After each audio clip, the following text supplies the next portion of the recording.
You can make this boneless short ribs. I know you can. Look at that. Oh, delish. Cooking tip of the day, don't use your nabe pot. I don't have a Dutch oven, so yeah, my mind was like, I can totally use this. Don't do it. You will ruin your pot. Look at that. I cracked it. Oh, I only use this maybe 2 times. Don't do it. Okay, back to cooking. I use bacon fat. Yes, bacon fat, because we want this to be delicious. I got my meat at Safeway. Shout out to the butcher. The meat section is on point. I opt for the boneless meat because why am I gonna pay more for bone? Plus, I'm making this meal kind of like a bougie on a budget, and I want to have leftovers. And look at all that beef. I got all of that for $10.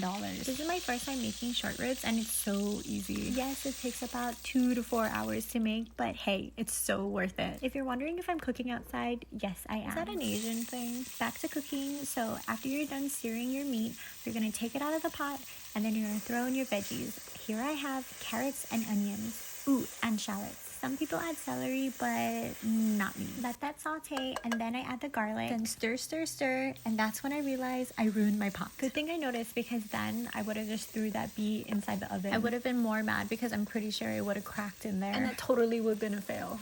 And a lot of things to clean. That's why we learn from others' mistakes. After I threw in the Cabernet, I was like, what am I gonna do? I don't have a Dutch oven, so what am I gonna put this in? And then it hit me. I have a slow cooker. We're gonna dust off that crock pot and put that beef inside. The good thing about the crock pot is that we can set it and forget it. But remember, this is my first time making this, so I have no clue what I'm doing. I was kind of worried because I was like, that's not enough sauce. And then it hit me. Duh, don't forget to put in the beef broth. It's looking good. It's smelling good. Now all we have to do is wait. I set it on high for 3 hours. Every hour I flip them over because I didn't want them to get dry. And look at that. Oh! There's a layer of fat, so I skimmed the top to make this a little healthy. So now we're going to remove it from the crock pot. I wish you could smell this. Ooh. Now transfer the sauce in a pot. You want to thicken it up, so you're going to make a slurry with cornstarch and water. Don't put too much or it's going to be like chowder. Look how tender. Ooh. Serve it up with some garlic mashed potatoes. Pour on your sauce. And this, my friend, is what you call love on a plate.